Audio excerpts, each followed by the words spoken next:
Yes. Yes, a general observation.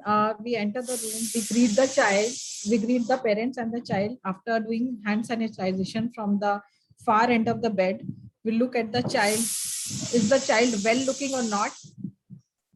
And then any build and nutrition, is the child is like looking appropriate for the weight. If the child weight is appropriate as per his weight, age and weight and height as Okay, age appropriate. and sex. Okay, appropriate for age and sex. Then Any visible pallor or any visible jaundice or cyanosis, any clubbing looking from far, any medicines kept around his bed, any other devices, any oxygen, any dysmorphic features can be seen or not. okay. Okay, yes. So in the general observation, always we will first wash hands, greet the parents and greet the child. Means you will build the rapport with the child. The rapport will help you for to know whether the child is well communicating, ill communicating, or has learning difficulties, or not making eye to eye contact. Whatever you will get to know by building the rapport. So always you will say that you will build the rapport with the child, or you will check whether the child is well communicating or not. Then yes, well looking, not in distress. So this is the first D, well looking, not in distress. Then you will comment on the dimensions, that is whether the child is short for age, tall or average build, or looking emaciated, nutritional status, whatever you will comment. And then you will comment on the dysmorphism, that is you will use the word unusual features. Then any devices attached to the child, like maybe NG tube. Usually in abdominal station, you will check for any NG tube, okay, or any gastrostomy tube, anything. In cardiovascular station, usually we'll check for the oxygen saturation device or cardiorespiratory monitor like this. Here you will check for NG tube or any. Please take care of your mics. Okay. Then the surroundings. Okay. So in the surroundings, you will look for, what do you look for in abdominal station? Any medicines, any sputum pot. No, sputum pot Urine. for the respiratory, or even Urine. But like in cystic fibrosis, cystic fibrosis can be a part of the abdominal station. Yeah. Urine pot for protein. Urine Yes. Or pot. any colostomy site on the abdomen, or any scars, visible scars. Yeah. No, surroundings. I'm talking about the surroundings. Yes. Yeah, Any you can medicines check kept. for any urine pot, as Dr. Tamanna said, and also you can check for the sputum pot in case of cystic fibrosis. Okay. They can have feeding pumps, feeding syringes in the surrounding. Yeah, if they are on NG tube, you mean? Yeah, NG tube, or if they have any other feeding regime, then they have those feeding pumps, feeding syringes, for gastrostomy, etc. So you will always look for something in the surroundings. Okay. So never forget for the rapport. So you in the exam, because it is online, there won't be any patient. We can just tell, I want to check whether the child is well communicating or not, and whether he's well looking, not in distress, well looking, pink, hydrated, not in distress. Hydration status also is very important in GI station. So well looking, pink, hydrated, not in distress. Then any unusual features you will comment, like for example in if thalassaemic faces, you can say there is frontal bossing, maxillary hyperplasia, you can see. Okay. Any unusual features, any devices attached to the child, like NG tube or anything attached to the child, NG tube or even central line. Then comment on the weight, height, head circumference, that is the dimension, depending upon the age of the child. Less than 2 years, always comment for, you will check for head circumference, even though it is normal. More than 2 years, you can see. If you think that the child has microcephaly or macrocephaly for the age, you have to tell that, you will measure it and plot it on the growth chart for age and sex. Then you will look for the surroundings, as we discussed, any feeding tubes, any urine pot, or even any sputum pot. Okay. They will give you growth chart, Dr. Noor, in the bed. It will be kept in the bed. The growth And they will chart. So give you have, values also, right? And they will give values. yes, values.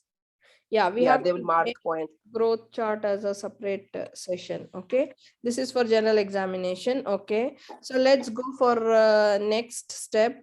That is, what is the next step, and who will volunteer to say? Puberty, Dr. Noor, puberty is SP. It is 4D SP, puberty.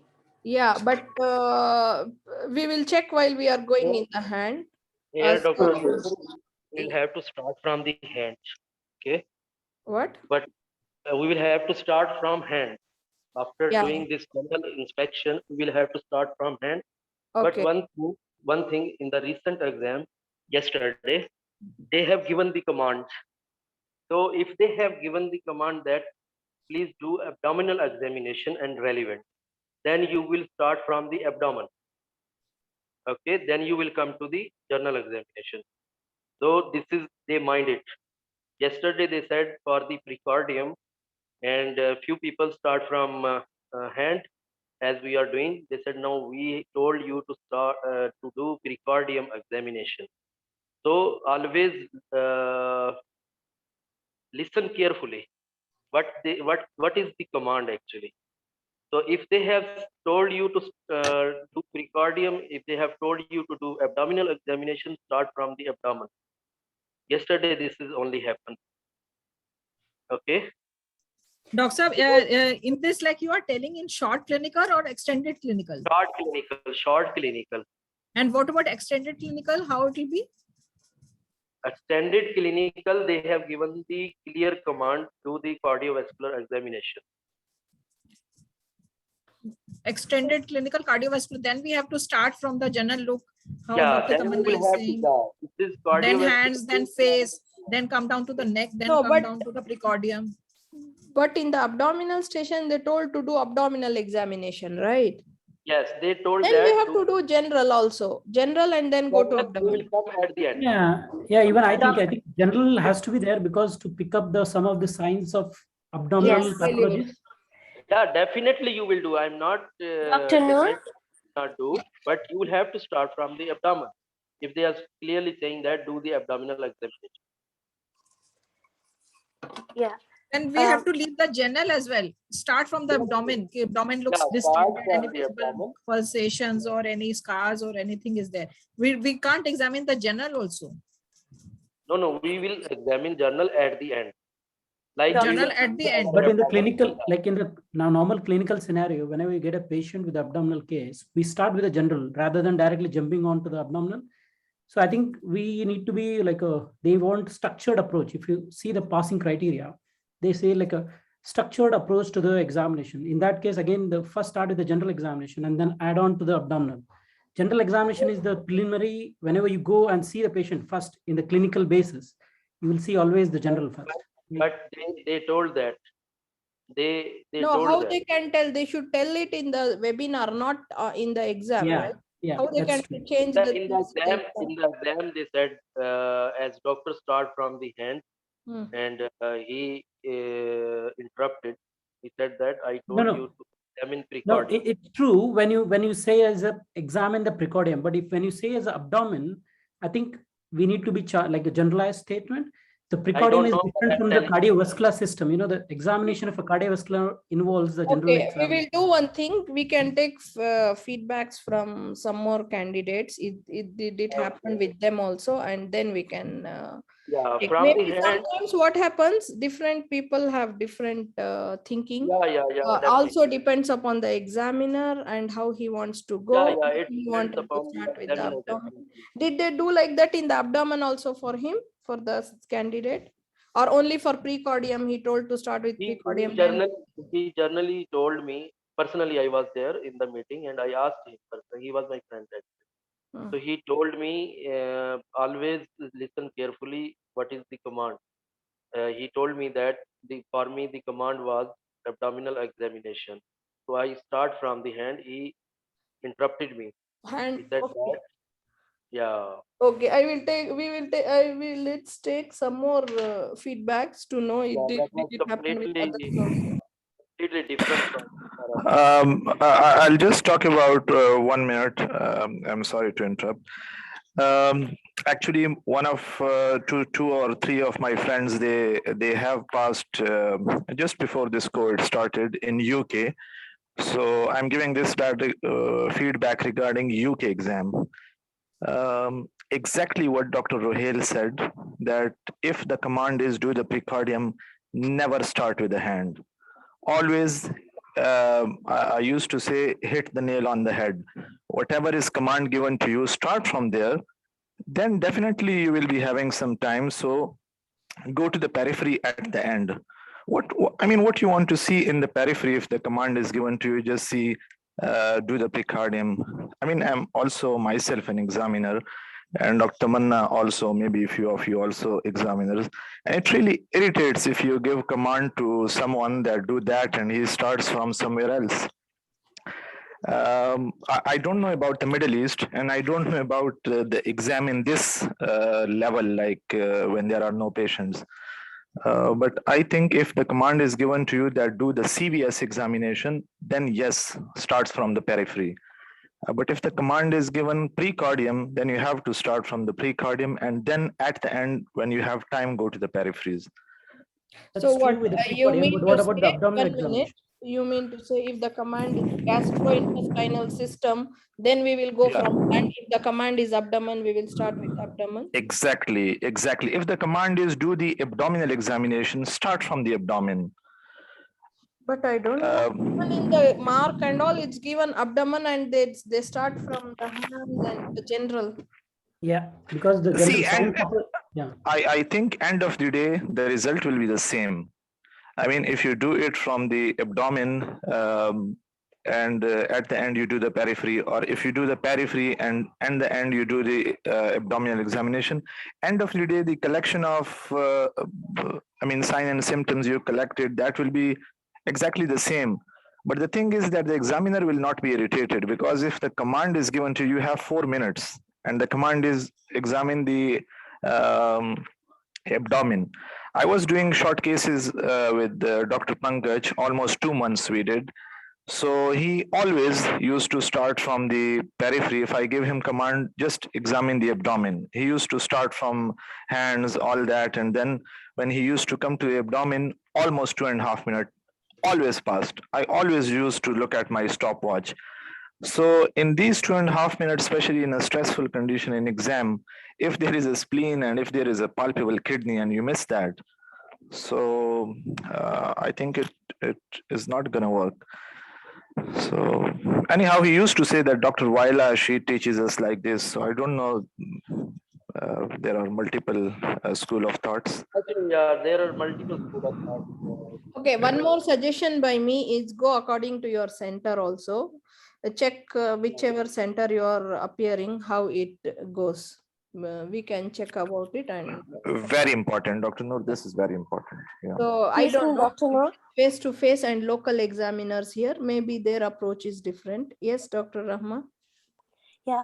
So we have been told that don't worry if you are not sure of what you are going to do. So if usually they tell you abdominal system as a like GI or cardiovascular, but precordium is something like if they have said that that is a different command from cardiovascular.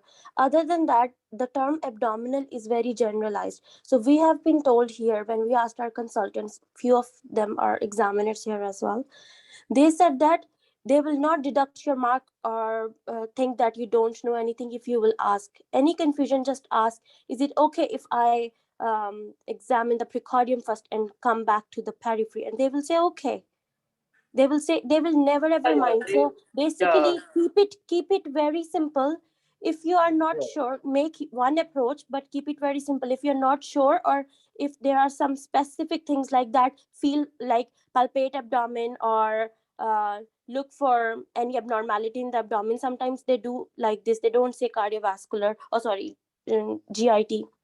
So then you ask that, is it okay if I examine tummy first and then move to the rest? And they will say okay. They will never mind. So keep it simple. Ask your examiner. They don't mind. They don't think that, oh, you have not understood that.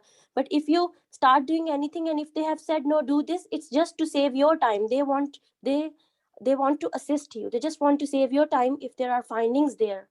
So don't worry about this. Like, that's my feedback about If you this. have Yeah. doubt, okay, better ask them whether we'll start from the abdomen first and then go to the periphery. So Okay. in the hand, first of all, we will have to see for the both hands, if there is any color of the hand, like if there is pallor or there is cyanosis, peripheral cyanosis, I mean to say, then you will have to check for digital clubbing. Then you will have to check for the stigmata of chronic liver disease. Then definitely you'll have to check for the nails, any pylonychia or uh, yes, pylonychia, and also comment on the pallor in the thenar or hypothenar, and always check the dorsum for the needle stick mark. And what else you want to check here? Okay, tell me about, you said the stigmata of liver disease. What the stigmata you check in the hand? So in the hand there can be pallor and there can be flapping tremor. Yeah, palmar erythema also. Palmar erythema. Yeah. Palmar erythema. Yeah, palmar erythema and pallor and flapping tremor. And also clubbing and jaundice. Everything will Yeah, come. clubbing I told, yeah. Jaundice You in told the already, but just I am again listing: jaundice, clubbing, pallor, palmar erythema, flapping tremor, right? Yeah, and even the jaundice, other, like, in the periphery, it's very difficult to comment. It's very difficult, especially in the hand. It's Yeah, very difficult. you can see and comment, it's okay. If you are sure, you can comment. Okay, next, what else you will check in the hand after checking all this stigmata of liver disease? What else you will do in abdominal station? Then you will have to check the needle stick marks on the dorsum. Okay. Then you will have to check the both hands for temperature with your dorsum of the hand, because it will help to for if the child is in shock or not. So this is very crucial, and definitely you will have to check for the CRT. Capillary refill time. Yeah, capillary refill time.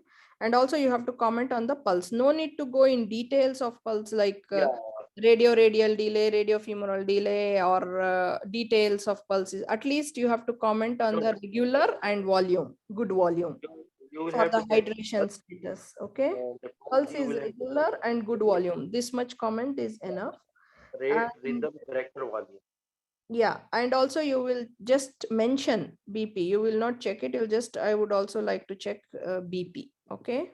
Yes. BP is important. Why?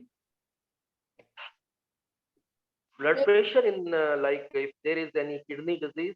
Yeah, nephrotic or nephrotic, anything. HSP or anything. So just mention for the blood pressure. Okay. Then what else you will check in the hand, means upper limb? In the upper limb, you will have to check for bruises, any petechiae that can be associated with that. Abdominal, for the abdominal examination, you will have to, and you will have to check for AV fistula if there is for chronic kidney disease. Okay. And also you will, when you are going up, you will comment on the axilla. Okay. Axilla, if the child is in pubertal age, or one more thing you will check in the axilla. Can you tell what? In axilla, There can be axillary lymph nodes. You can swellings are there or not. This one thing, and another this one. I don't think so. Acanthosis nigricans and Acanthosis pigmentation. nigricans, you can comment on. Yeah, Acanthosis because you know the nutrition, malnutrition, and obesity all are under abdomen station. Okay, so you can also comment on the acanthosis nigricans, and if the baby is in pubertal age for the puberty, and also obviously if there is any lumps, if you see, you can comment. Okay. Yeah. So Then you will go to the eyes, yes. face. Okay, In face. the face, yeah, in the face you will have to comment if you are finding any unusual features, like in the eyes, in the lips, nose, ears, or then hemolytic anemia. Then you will definitely will see the frontal boasting or there, or any their maxillary hyperplasia, or this dental. So you will have to comment for that. Then you will check for pallor and jaundice, or any telangiectasias in the eyes, behind the ears, on the tip of the nose. Definitely you will have to check for that. So then you will move to the mouth. In the mouth, especially for the dental hygiene or any other abnormality here in the mouth. Okay. Mouth, apart from dental hygiene, what is important? Like I don't think so they will bring, but there can be like vectoral. So vectoral anomalies are associated with abdominal anomalies also, like this one, Beckwith-Wiedemann uh, syndrome. They may have abdominal anomalies, and they may Okay, have. apart from that, tell me common. Common is nothing. I don't think so. Yeah, you Like will get cyanosis is comment for not. the stomatitis, Cyanosis, mouth Muscles ulcers. also. mouth ulcers you can see, mouth ulcer definitely, or stomatitis definitely, Yeah, or angular stomatitis that yeah, will give you for the malnutrition. yeah. You will comment on the stomatitis, angular stomatitis, mouth ulcers, Yes. oral thrush. Okay, anything And along with the dental. yeah, In the how about gastroesophageal reflux?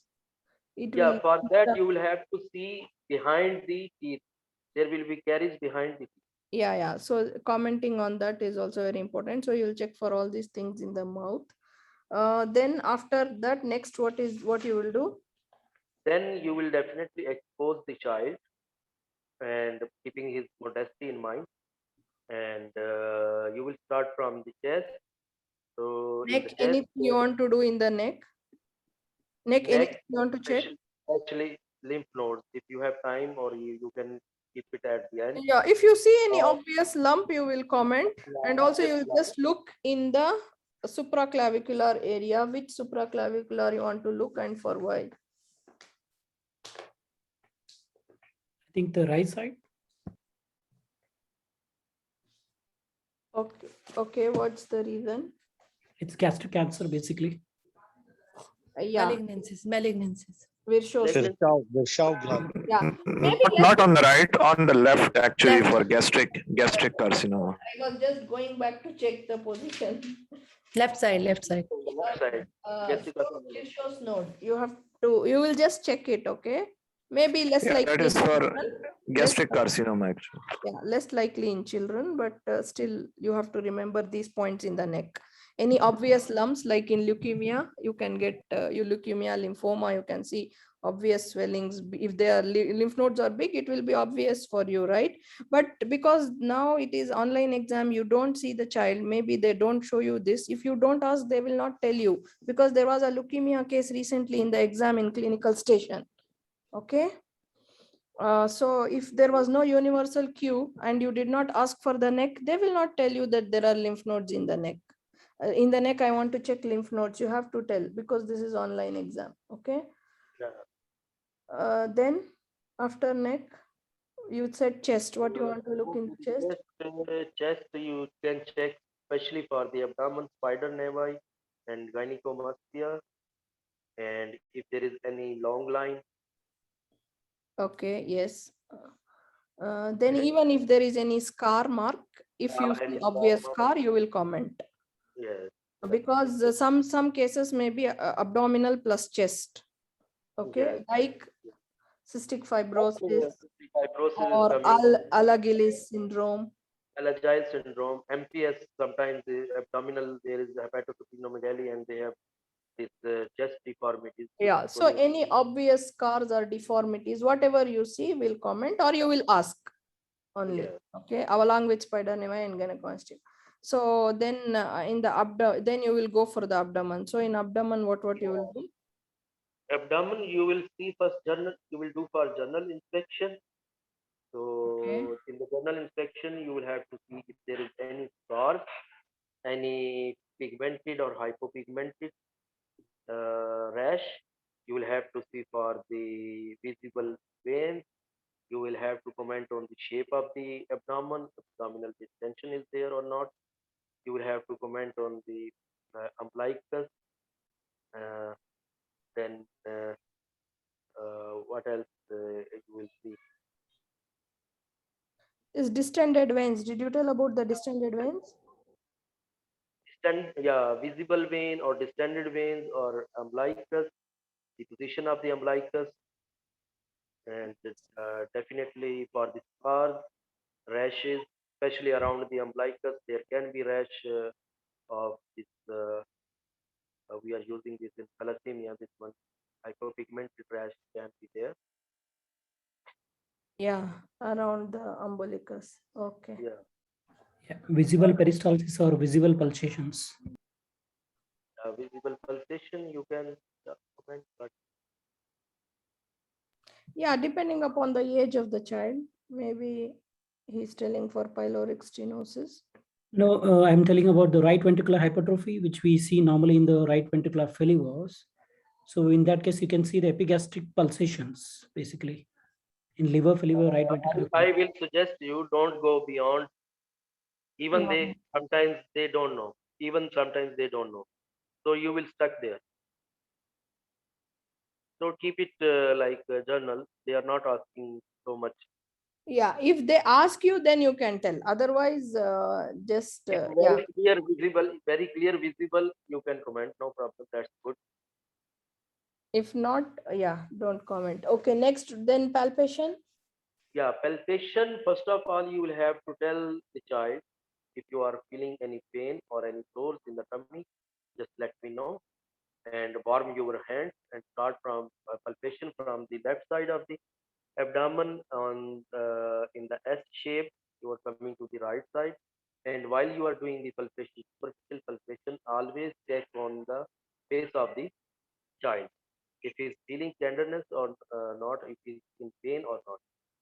So always comment that I am looking for the child if he is feeling pain or not. So this will be a superficial palpation. Then definitely you will start your deep palpation. So for the deep palpation, which is my technique, is that I will start for the hepatomegaly. I am going to check for the hepatomegaly. I will start from the right iliac fossa and will come up to the to check for the right lobe of the liver. And if I will find, then at the same time I will do percussion to check the liver span. Okay. Okay, when you are So doing examination for liver, what you will tell to the child? yeah, liver for I will ask the child to deep Yes, breathing. this is very And important. Why you want to tell him to deep breathe? in the rest in the inspiration, I will go deeply to check for hepatomegaly. And also you will get to know whether the mass is moving with respiration or not. Moving with respiration or These not. are the- yeah. Then you will have to comment on the surface of the liver, edges of the liver, edges coarse or smooth or feeling pain. Okay. Okay. Then definitely they may ask you, so how you can confirm that this is liver. For that you will have to tell that I cannot get over it. The first thing, this is moving with the respiration. So this is the second thing. And the third one I forget. They have written in the mark. So liver is moving with the respiration, and you cannot get above it. Dull to percuss. Dull to percuss. Yes. So this is, yeah. So you yeah, will this is your, actually you will always, before starting palpation of the liver, you will tell the child to take deep breaths, and you will go from right iliac fossa to up. Okay. so how we will go for the left liver lobe, left lobe for the liver. How we will approach? Anybody? I don't know. When we are checking for the Left or right right? lobe Are you asking simultaneously, right or left? One man, please. The one left lobe. when we are checking for the right lobe simultaneously, we check for the left lobe also. Like if the right lobe is enlarged, we move our hand towards the left side and check for the how is the left lobe also. We check for the edges, for the margin, for the consistency. And if both are enlarged, sometimes it happens that the left is more enlarged. So in that case, we have to tell separately about both the lobes. Like left is more enlarged and it is extending till this umbilicus, or tell how much time, like that. And edges, how are edges, Yes, like that. definitely. Yeah, I think the left lobe is palpable in the epigastrium, I think. Yeah. Yeah, in the epigastrium, but this is actually a good approach, Doctor. Who was there, Dr. Kifali? That is good approach. If you have find that this is the left lobe is there and it is more, so you can again check from remove your hand and check from again. Then you will come from the center, little bit center, not exactly the center, little bit in the center. You will check. Okay, and you can percuss also from the abdomen. Okay, then Sometimes it happens also that right is not enlarged, only left is enlarged. And we have many chances of confusing it with spleen. So in that case, we should doubly make it sure that we are able to feel the margin, like we are able to separate the liver from the spleen. So that also happens, only left is enlarged, right is not enlarged. yes. Then you will have to check for spleen, and for the spleen, the best approach is you are coming from the right iliac fossa, going toward obliquely toward check for the spleen. And if you are not feeling the spleen, you can ask the child to turn over to your side, and you can place your hand back and you can check for the spleen. Okay, this is the best approach if you are not feeling. After the spleen, definitely, what will be the how will you comment that this is spleen? Anybody? Again, Did you ask? How will you comment that this is the spleen, which I am feeling the mass in the left hypochondrium? How will you comment that this is definitely spleen? I think it's depend upon the notch at the spleen. Sometimes notch you cannot. So again, you will say that I cannot get above it, and it's moving with the respiration. And if you are not sure, you can check for the dullness also. So dull this to is three percuss. criteria. Okay.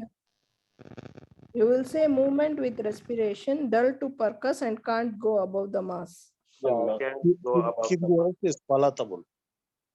What the kidney? No, kidneys are palatable. Yeah, he will say it's not palatable. That means it's not kidney. Yeah. He can say you it's not palatable. That means it's spleen. Then after that, what will you do? You will you can start here, but no. You will check for the shifting dullness. So shifting dullness is you are going to percuss from the lower end of the umbilicus toward this bladder. Then you will just take a few seconds pause. Then you will ask the child to turn to your side. Then you will check for sorry. You will check first. You will percuss from the lower end of the umbilicus till to the bladder, upper end of the bladder. Then you will percuss to the left side. Then if you have feeling any dullness is there, then you will ask the child, please turn to your side. Then just take a few seconds pause and then again percuss. And if it is How long you now is take usually? resonant, yeah, if it is now resonant, that's mean fluid has been shifted to your side. That's mean this is a shifting dullness. Okay. Yeah, but how long usually? What is the time window for you to No, they have not written. They have said that At least 15 to 20 seconds we 30, should wait. at least At 30 least seconds. 15 At to least 20 30 seconds. seconds. seconds, 10 seconds. I think so. Ideally, it is 1 minute, but in the exam station, you can at least 30 seconds. Okay. Yes, okay. You have to tell at least 30 seconds. Ideally, it is 1 minute. You have to keep. Otherwise, you may get the false, means you may percuss still the fluid is not completely shifted. You may hear some dullness. That's why. So at least 30 seconds. Then you can say that I want to check for the drill also, fluid drill. But for that, definitely you need cooperation. If the child is small, he will not cooperate. So you need a cooperation either from the examiner or from the mother, who will place his heel of hand on the middle of the abdomen. Then you will click on one side and other side you will feel the drill. Then next. Then next is you have to do the kidney palpation. So kidney palpation of the kidneys by manual always. Okay. But kidney palpation should be before shifting dullness, because first we have to finish all the palpation and then we should go for shifting dullness and still I Definitely, yeah, think. you can do like this also. Yeah, Yeah. liver, spleen, kidney first. Yes, you're right. So yes, go ahead. Kidneys, how you are doing is by manual, placing one of your left hand below and the right hand, with the right hand you are palpating for the kidneys while pushing with your left hand. Okay, how we are doing. Easy way And to remember is 1 minute. The easy way to remember is the hand which is in the back, you will use to push it up, and you will feel it from the hand which is there on the upper side of the abdomen. You the hand which is in the back will push the kidney up, and you will feel with the hand on this position I am drawing here. This is where you will feel for the velotability beside the umbilicus, right? yes. Okay. Next. So again, after that, how will you recognize that this is kidney? He may ask you how you can say that this is kidney, or there is any cyst, or there is any mass is there. So for that, always remember, again 3 points. You can get above it. You can get above the kidney. There is the kidney will be velotable, and it will not move with the respiration. Okay. Yeah. So these are the 3 points for to comments on which is definitely kidney. Then definitely you will have to do the auscultation. Auscultation we are doing for 3 reasons. One is you are looking for the vowel sound, listening. Sorry, not looking. You are listening for the vowel sound. Then you are listening for the bruit. Bruit can be kidneys, bruit in the liver. But to be honest, for me, it's very difficult to pick up. If you guys can pick, okay. I will just comment. So where is the place you will check for vowel sounds, and where is the place you will check for renal bruit? Vowel sounds, they are checking, which I remember on the left side. Dr. Tahir, you can tell about this.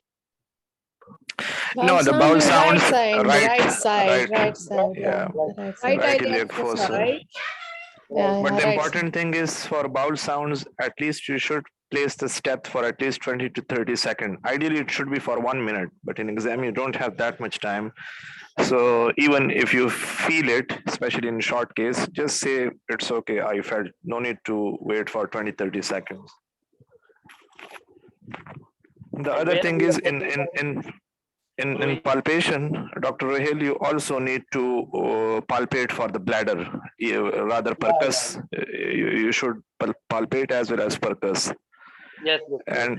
And in palpation, also palpate for the aorta in the midline, because in coarctation of aorta, it might help you. Abdominal So I aorta. don't know. They are doing this bifurcation of this Recti. recti. Yes, just in the midline, just put both your fingertips perpendicular and just palpate. It will strike your finger beds.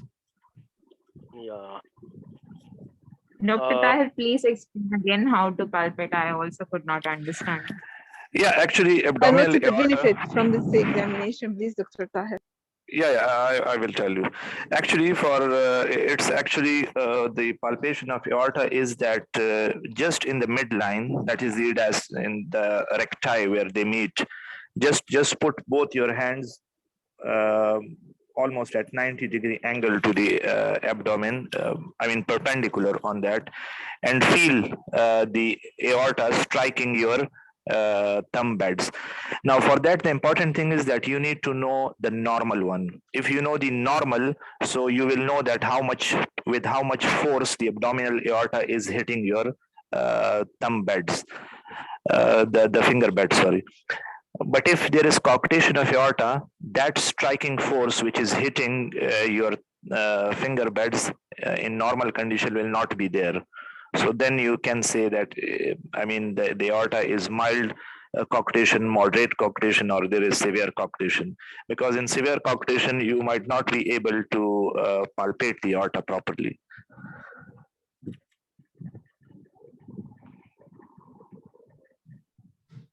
okay, then I think we will have to examine the back, and we'll have to examine for the back. I think scars, any swellings, are there any tuft of hair? Like you can check these one only, but the tuft of hair definitely will, if there is spina bifida that related to neurogenic bladder, I mean to say. Otherwise, no need here. Then definitely for the lower limbs, edema and Okay. clubbing in the foot, in the toes. In the back also you will observe for the scars. Okay. Yeah, yes, scars.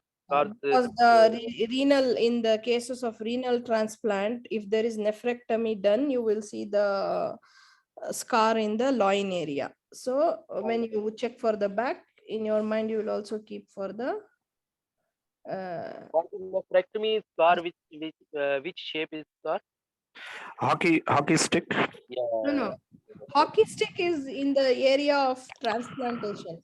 Even Hockey the stick is for hockey stick is transplant. renal For transplant. transplant, Hockey yeah, stick. for renal transplant.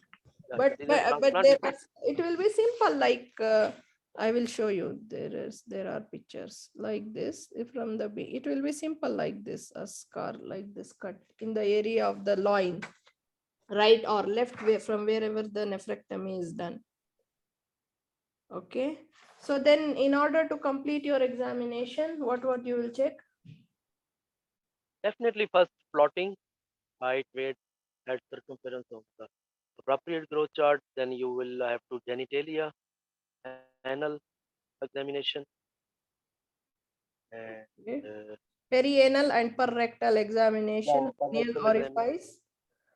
hernial orifices, orifice, lymph and nodes.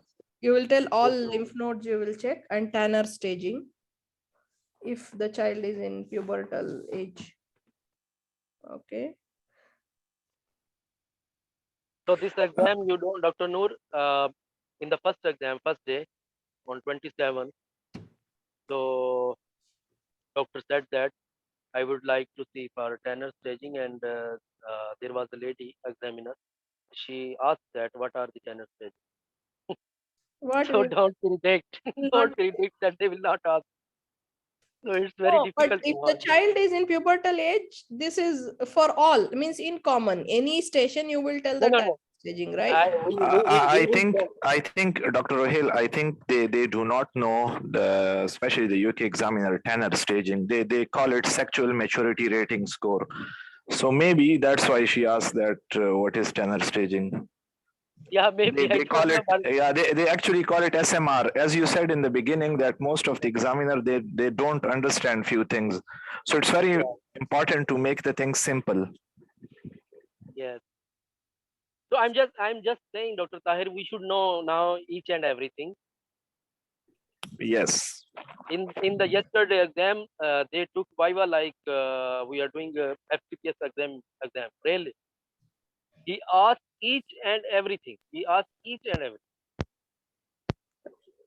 Yeah. He make a diagnosis differential for GST, insulinoma, and this NAI. So he asked first for GST.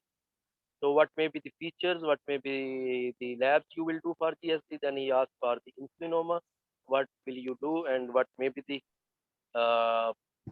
for prognosis and other things. Then he asked for NAI. How will you approach for if you are thinking this is NAI? Actually, Dr. Rahil, the main problem is that in Middle East, most of the examiners, they are Pakistanis, FCPS. So that's why their exam is a bit tough as Yeah, compared to the one of UK. I think Pakistani examiner was there in UK. So he asked each and everything. Yeah. Okay, now regarding for the differential diagnosis of the abdominal cases, so what are the points which will mainly help you as important negatives or positives? Can someone tell me? So in the abdomen, first of all, which are coming in the exam, usually hemolytic anemia. So for that, hemolytic anemias, which are hemolytic anemias, which we can come across here in abdomen, like hereditary spherocytosis, like sickle cell anemias, like isolated splenomegaly due to some hemolysis. Okay, no, I want to make an umbrella here. Here, what I want to tell you is, first thing always when you are checking the hands, means in abdominal examination, to come to the differential diagnosis in an abdominal station, because in the Jeddah exam, portal hypertension was the case, okay, in the abdominal station. So what we will do first, when you're looking in the hands, check whether the child has clubbing or no clubbing. Yes. Okay? So suppose the child did not had clubbing. Okay. This is clubbing present and this is clubbing absent here. Okay. So if no clubbing, then next step for you is you will check for jaundice. Suppose the child did not had jaundice. So what will be the differential in your mind? No clubbing, no jaundice. What may be the common case? Maybe in the abdominal examination, you find hepatomegaly. What might be the case? Hepatomegaly with no clubbing and no jaundice. So this can be storage. Yes, storage disease. Yes. This is how it will guide you. Suppose you examine a child in the abdominal station. In the hand, you did not get clubbing, and you did not get jaundice in the eyes or hands or anywhere, and there is hepatomegaly. So most probably storage disease. So now the next step, the child has no clubbing, but there is jaundice. What is the most likely cause? There is no clubbing in the hands, but there is pallor jaundice. But there is pallor and jaundice. So this will be hemolytic. Yes, hemolytic anemias. Chronic hemolytic anemias will be your diagnosis. Next, now the second thing is there is clubbing. Now again you will check whether there is jaundice or not. Now there is clubbing and there is no jaundice. So what will be your what do you think? Maybe no jaundice. There is clubbing, no jaundice. Cystic fibrosis. The cystic fibrosis can be jaundice, but for me it's coming like inflammatory Cystic or cardiac? Cystic fibrosis, inflammatory bowel disease, IBD you will put. Clubbing, IBD. Okay. Inflammatory bowel disease, cystic fibrosis, and can be celiac also. Yes, celiac, definitely. Okay, But celiac means in the cystic malnutrition. You fibrosis, can keep in general as malnutrition. Okay. for cystic fibrosis, Dr. Noor, I'm thinking that if it clubbing has been well, so there may be a chance of jaundice also. But how often it affects the liver with jaundice? I don't know. At least IBD and celiac is accepted, right? Yes. Okay. Now next is clubbing plus jaundice. What is your diagnosis? So here will be chronic liver disease. Yes, this is what is the umbrella we get common in the exam for liver abdominal station. That's it. One is clubbing, clubbing with jaundice, clubbing with jaundice. You will divert your mind towards chronic liver disease. Maybe there is portal hypertension and other things you will check. And cystic fibrosis, you can include both, under both, clubbing with jaundice and clubbing without jaundice. Yes. Okay, cystic fibrosis is both. So, but clubbing is main for cystic fibrosis. So without jaundice, always think of clubbing. Without jaundice, always think for IBD or celiac disease. Okay. Suppose they gave you the case like this, and clubbing is not there. So clubbing is not there. Always bring two things in your mind. This may be either storage disease or hemolytic anemia. Hemolytic anemia, very clear, you will have at least a tinge of jaundice in the eye, at least. Okay, so this will give you a clue for hemolytic anemia. If the no What jaundice, about we'll go with glycogen storage diseases? Glycogen storage diseases. I think no jaundice in them. Yeah, that's what we talk about. Yeah, that There is is what no, I'm telling. there No is no club- clubbing, no jaundice. No clubbing, no jaundice, go with storage disease. No clubbing, no jaundice, hepatomegaly, go with storage disease. No clubbing plus jaundice, go plus hepatosplenomegaly or hepatomegaly, whatever, go with hemolytic disease. Just check clubbing and jaundice. It will, these are the important negatives or positives which will guide you to your diagnosis. This is what I'm telling. In abdominal station, the two important signs which are peripheral in the hand and the eyes, which may give you to the diagnosis is, suppose you check the child, there is no clubbing in the hands and there is jaundice in the eyes, you will go towards hemolytic disease in your diagnosis. Okay, there is no clubbing and there's no jaundice and there is big liver in the tummy, you will go with storage disease. That's it. If there is clubbing, you will bring two things in your mind: malnutrition like IBD and celiac disease. Okay, and if there is jaundice, you will bring cystic fibrosis will come under both, but jaundice mainly for chronic liver disease. So you'll search for other stigmata of chronic liver disease. This is one thing I want to tell. Now, one more thing I wanted to tell here is about the signs of liver diseases. Signs of liver disease from head to toe. Who can tell what you will check for signs of liver disease from head to toe? Wait, I want In the to hands, you look for splinter hemorrhages, palmar erythema. No, splinter hemorrhages will come in liver disease also. I don't think it's Splinter hemorrhage is for Actually, splinter hemorrhage is coming in the infective endocarditis or any vasculitis, or if you have any septicemia or if you have any trauma. no, Palmar splinter erythema. hemorrhage don't bring here. Tell me about Dr. Rohel. I wanted to ask you, but at that time I forgot. Why you said telangiectasia in this case? I told that some it will not come, but maybe possible that this in ataxia telangiectasia there can be mass in the abdomen. Like they are more prone for lymphomas, leukemias. Yeah, that's why I told that. Okay, but still, as you said, if it is not not general, be careful because Yeah. we may our problems there, like Actually, channel staging. that was in like in the flow. We are doing this. Yeah. Please just be careful because you have to speak according to the station. Okay, so signs of liver disease. Let's go head to toe. Clubbing Hand to toe. Let's go between hand contraction. to toe. Okay, let's start with the hand. Clubbing. Pamararthima. Yeah. Okay, palmar erythema. Anemia. Okay, pallor. Pallor, Yeah. you will have to check palmar erythema, you will have to clubbing and this peripheral jaundice, very less likely, but we have seen. And if there are stick marks too much, so cystic fibrosis, you can think of that. No. Just we will say for the stigmata of liver disease, what we check. Stigmata. So always start with pallor and jaundice. Yeah, This is pallor, common. jaundice. Okay. Then Pallor, clubbing. jaundice, palmar erythema, flapping tremor, clubbing. Flapping tremor and clubbing. This is in the hand. Okay. Then when you go to the eyes, so now after hand, I will go to the eyes here. So in eyes, what? Again, pallor and jaundice.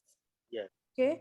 So in the chest, what do you check in the chest? Spider angioma.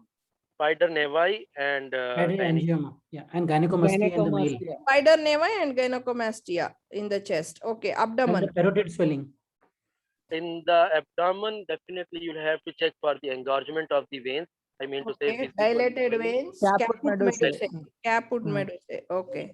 Then and abdominal distension, shape of the abdomen, definitely position of the umbilicus. And the testicular atrophy. main sign, alas, caput medusae finish. Distension will be obviously there. Hepatomegaly, right? Yeah, hepatomegaly. Then you will have to see for the hepatomegaly and again. Can be splenomegaly also, but as secondary, but hepatomegaly is more important. And sometimes there cannot be hepatomegaly in cirrhosis of liver. 1 minute. Two more points can I add?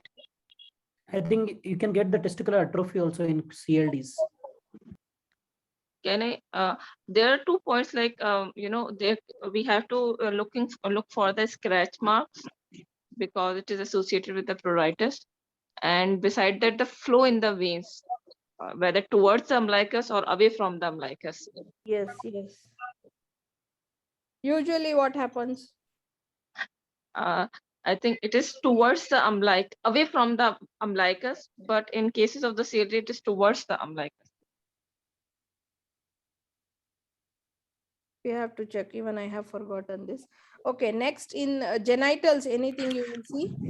In chronic liver disease, it is away from the umbilicus, especially in portal hypertension even. In superior vena cava obstruction, it is towards the umbilicus.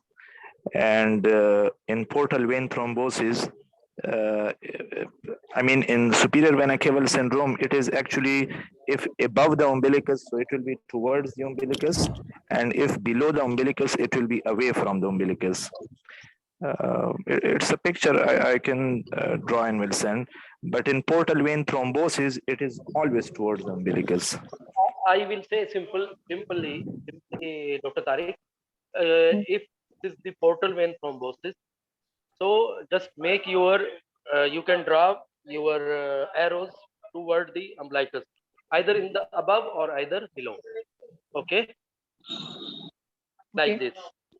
Then if it is obstruction of the this vena cava, so then it will be you will draw this will be towards, you will draw arrows above or below towards your this bladder. So below it's coming away, above is coming toward. Simple word you can remember. And the chronic liver disease, you will draw your arrows above you to your heart and below toward your bladder. So it will be up just to memorize. Okay, so as I understand, this picture I am circling is for superior vena cava obstruction, you mean? Yes, this will be superior vena cava obstruction. Oh, the direction yes, is same. Yes. Same. Yeah. Towards the bladder. We can say everything is going down. Everything means above umbilicus, it is towards the umbilicus, below umbilicus, it is away. So better to put towards the bladder, or everywhere you will put towards the bladder. And here, away from the umbilicus. This is? Yes. Away from the umbilicus is for chronic liver, Yeah, portal hypertension or chronic liver disease. Yeah. chronic liver disease. Okay, fine. Yeah, so genitals is the last comment still remaining for the. Then there is one other scenario, and that is the portal vein thrombosis. In portal vein thrombosis, all around it will be toward the umbilicus.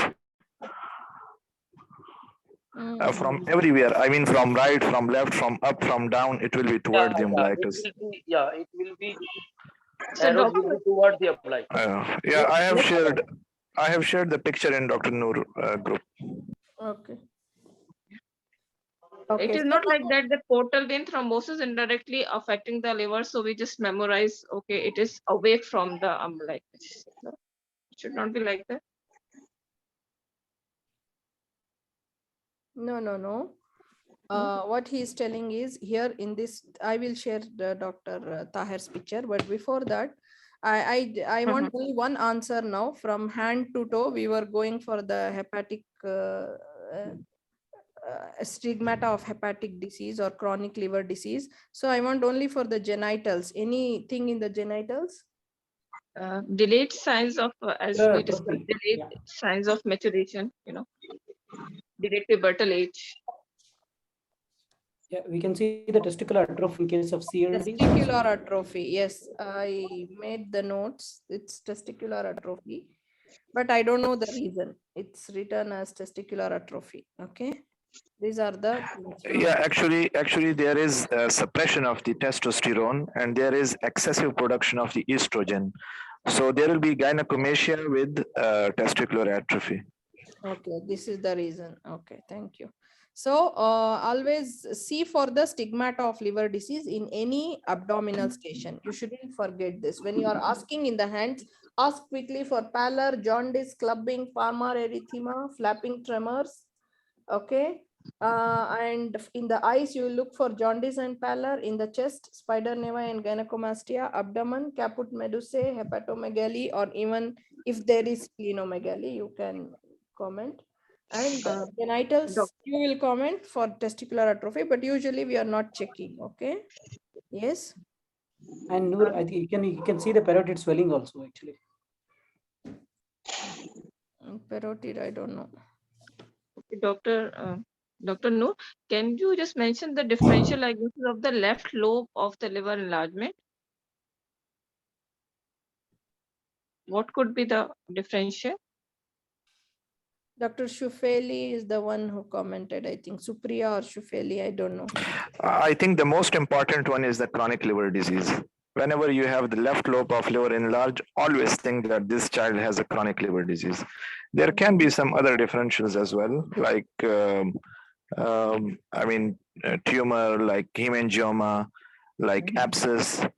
Usually abscess is common more in the right, but can be in the left. Depends upon the sign and symptoms which you are getting, but the most common is for CLD. If left lobe palpable, always think CLD. CLD, always think of CLD. There are so many causes where we can get across, but I don't think so. We should go for that. Like alpha-1 antitrypsin deficiency, they may have left lobe. Again, like CLD, right? It's coming under the umbrella of CLD. CLD is better. Okay.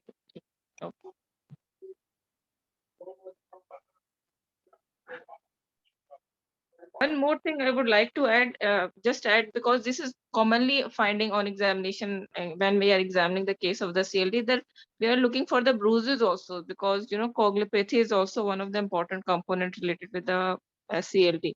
So we should go for the bruises, petechia, and sometimes petechia can also be the component. Maybe we can.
Dr. Rohil, should we look for the back in abdominal examination, like sacral edema or?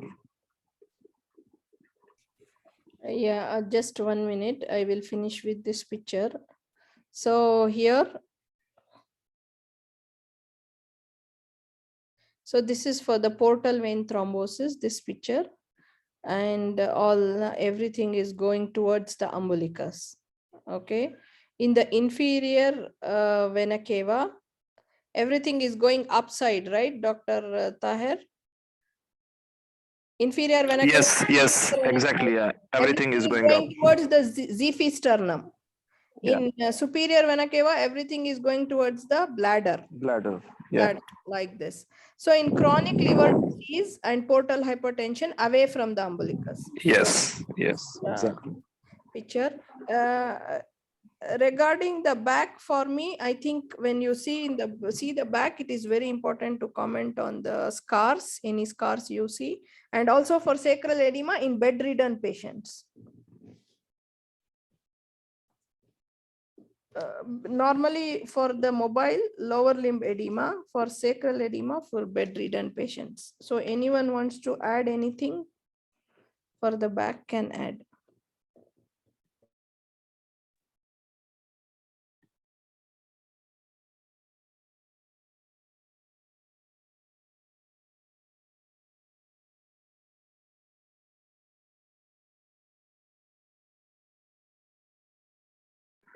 Dr. Noor, you talked about like clubbing and jaundice, but there is one other scenario which has come, I think, in the last exam.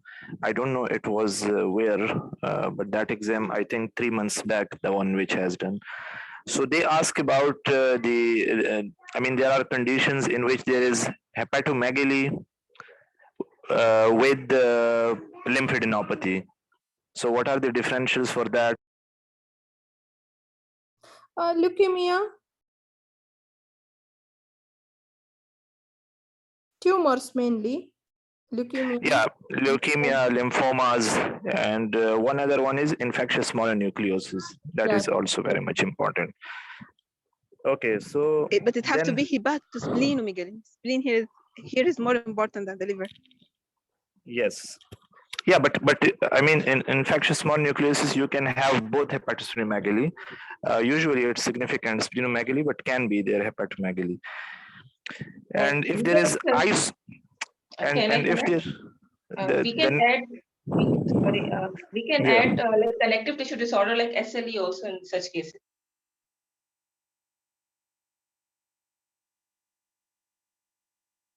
Because in SLE we can find lymphadenopathy with his hepatosplenomegaly both, with in view of hemolytic anemia. Okay, I don't know about that. And if it is isolated hepatosplenomegaly, then what can be the differential? Again, connective tissue disorder, it should be infection is there, like as you mentioned before about this, and the other storage disorder we should think of first. Yes, storage should be on the top. That should be on the top. Disorders like mucopolysaccharidosis or like cystic fibrosis, or hematological like thalassemia or other exactly rare hemolytic anemias, exactly. And rarest are like congenital hepatic fibrosis. Yeah, so no, congenital hepatic fibrosis, the liver should be regressed in that case, so that will not be palpable usually. So the storage disease, torch, hemolytic anemias, and osteopetrosis. So these should be your diagnosis if you're talking only about the hepatosplenomegaly. So now, if glycogen storage disease, yeah, that is should be storage disease. Like only glycogen, hepatic, that will be right? hepatum. Yeah, that will be only hepatomegaly. hepatic. Yes. Yeah. Now, if jaundice with hepatosplenomegaly, then what can be the differentials? Again, hemolytic disorders like thalassemia can present as a jaundice with hepatosplenomegaly. And hereditary spherocytosis or any sickle cell usually have a Yeah, I mean, again, as you said, hemolytic anemias can be there, but we should talk about the important hemolytic anemias like the G6PD or autoimmune hemolytic anemia. Yeah. We should talk of Wilson. Wilson can be there. It can be enteric hepatitis, and it can be even simple acute viral hepatitis. So these are the differential of jaundice with hepatosplenomegaly. And now, if you have only splenomegaly, then what can be the differentials? Hypersplenism. Again, hematologic disorders Hypersplenism. like hereditary spherocytosis. Hypersplenism. Yeah, or Okay. tropical splenomegaly. Infection. Yes, yes. Infection should be on the top, like Malaria. malaria, yeah, Gaucher leishmaniasis. Leishmaniasis, if you are in area endemic where you are storage disease, especially the lipid storage disease, the chronic EBV, myeloid leukemia. Yeah, Then EBV. Gaucher's disease, no? Storage. Yeah. Yes, Gauchers, yes. yeah, infiltrative as Yeah. the Gauchers. I mean, all lipid storage disease, there you can put them. Yeah. Yeah. So these are, I think, few differential. Are either hepatosplenomegaly with lymphadenopathy. Just only keep remember 4 system: infection, malignancy, storage, and hemolytic. And according to the situation of the patient, just to give one above, one down, and it's easy for everybody to remember: infection, malignancy, storage, and hemolytics. And one other differentials, what will be the mass abdomen differentials?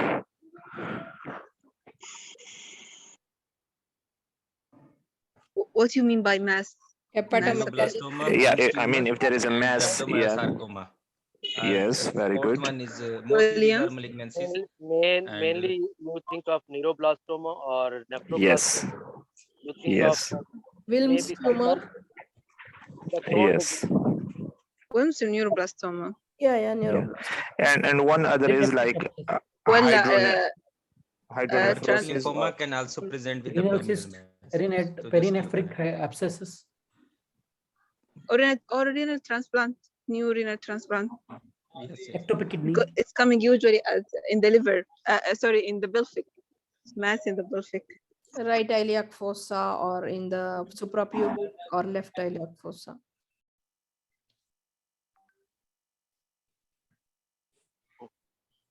So because I have problem in biliary atresia, there is any clue from general for this case?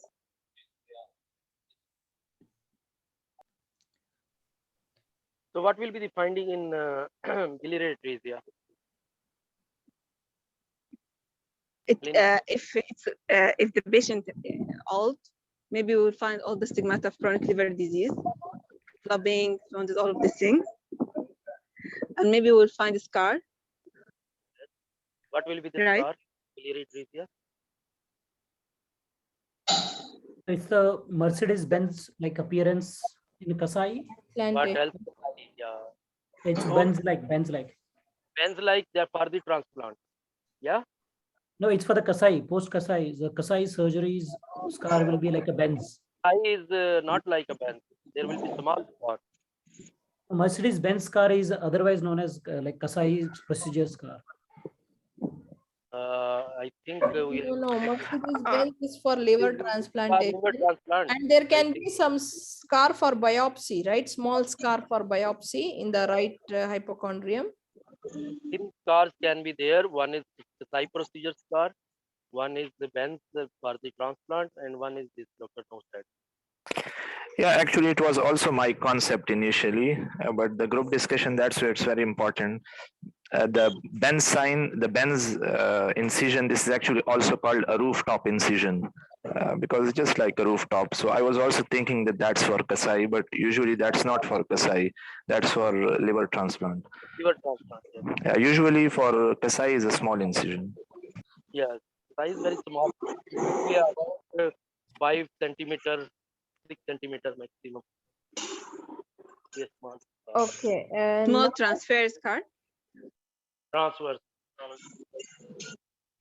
Yeah, so now our next plan is we will see two videos. One is for the abdominal examination, where in the side we will see the pictures all like jaundice, the uterine contracture or whatever, chylonychia, all those things. The other one more we will see for the pediatric abdominal examination. And then we will discuss about the scars and we will finish the meeting. Okay. So this is the first, and when you are seeing the video, kindly see the pictures very clearly. Normal and abnormal both is shown. This is very important because if we know the normal, then only we can find out the abnormal. Okay, and also there is also in this video a palpation of the abdominal aorta, what Dr. Taher was telling. It is also shown how to palpate. Okay. So let's go through this video first, and then we will see next one more video for pediatric abdominal examination. Then we will do the scars.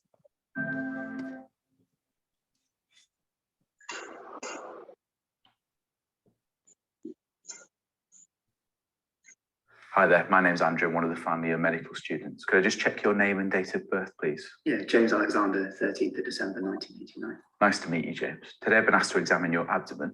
This will involve looking from the end of the bed, feeling various areas of the abdomen, and then listening at the end. Would that be okay? That sounds fine. Brilliant. Have you any pain anywhere at all? No. And have you got any questions about the exam? No, not that I can think of. Okay. Okay, James, we can start the exam now. I'm just going to start by having a look from the end of the bed.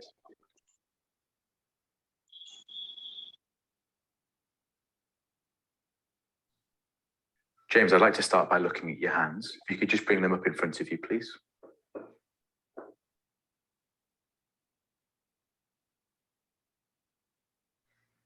And if you could turn them over.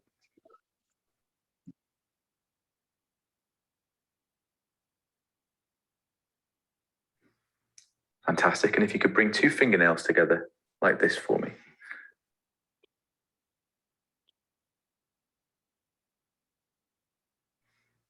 Brilliant. You can relax.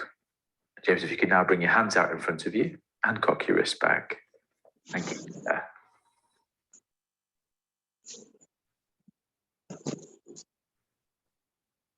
And relax. You could just lift your right arm up for me.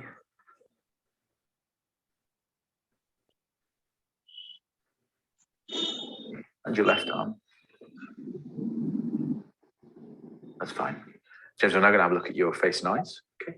If you could just look straight ahead for me.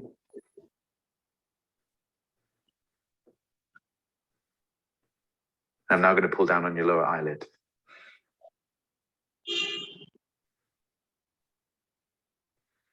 And just look down for me.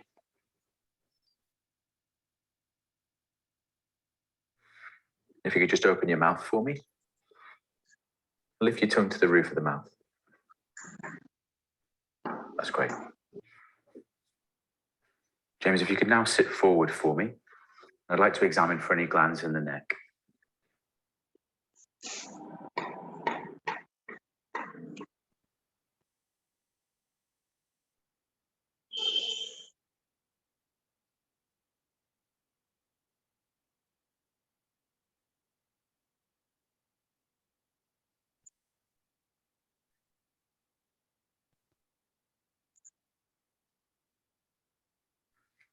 I'd now like to more closely inspect the chest.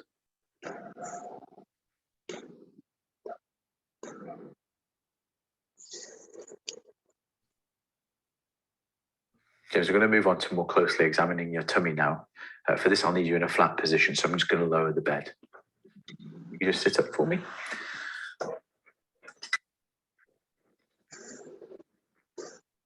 And you can lie back. Now, if you could just put your hands down by your side, I'm just going to more closely inspect your tummy.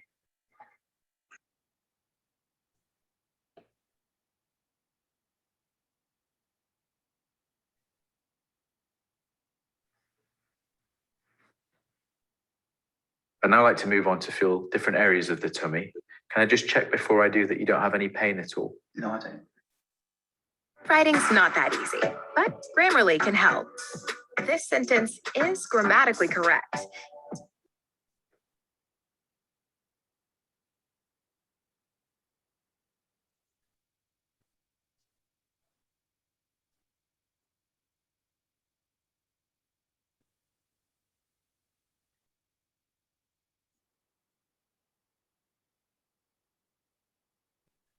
James, I now need to press a little harder.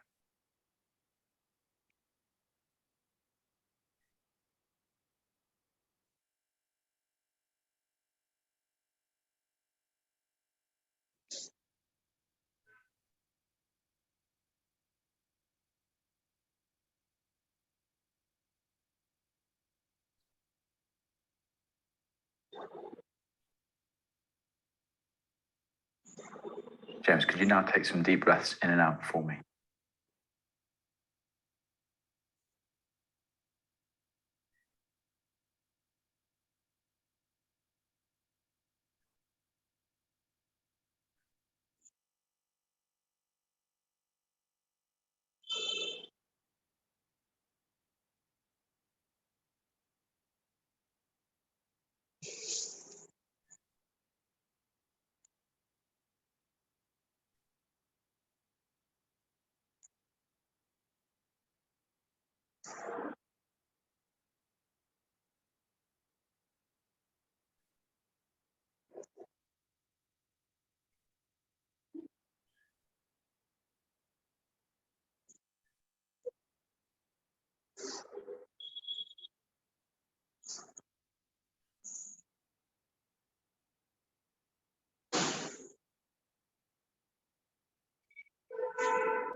James, I'm now going to tap on your tummy.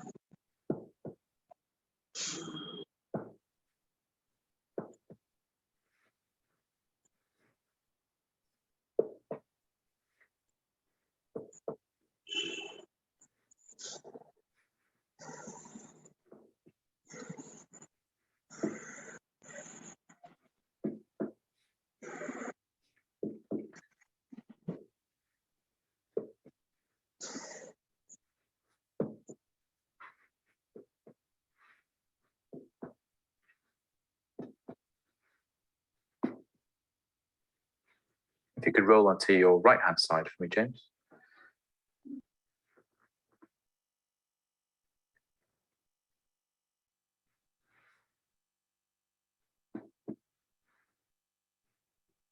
And roll back. And I'm just going to listen to your tummy.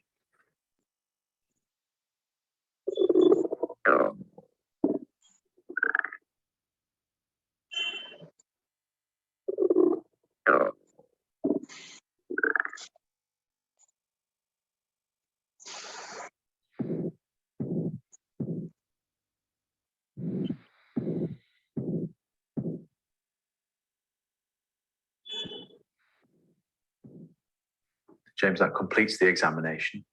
Thank you very much. You can now get dressed. In summary, I performed an abdominal exam on James, a 27-year-old male. James had no peripheral stigmata of gastrointestinal disease. His abdomen was soft and non-tender, with no masses or organomegaly. On auscultation, he had normal bowel sounds. This was a normal abdominal exam. To complete the exam, I'd like to examine the hernial orifices and also do a digital rectal exam and examination of the external genitalia if indicated. I comment before about in the palpation, he did superficial and deep two separately. One, I think the second one he did for masses and then for liver. I don't know if we can do like that. Only superficial and deep we will go directly for liver, right? Any comments for this?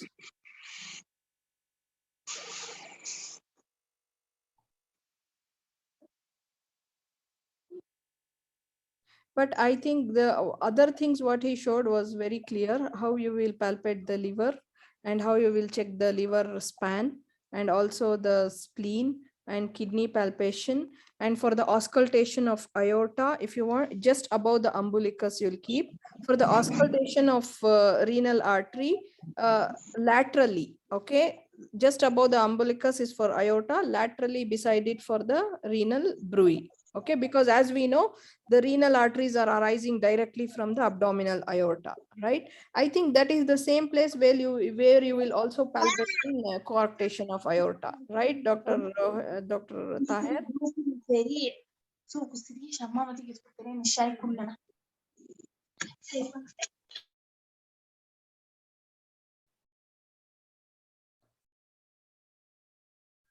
Okay.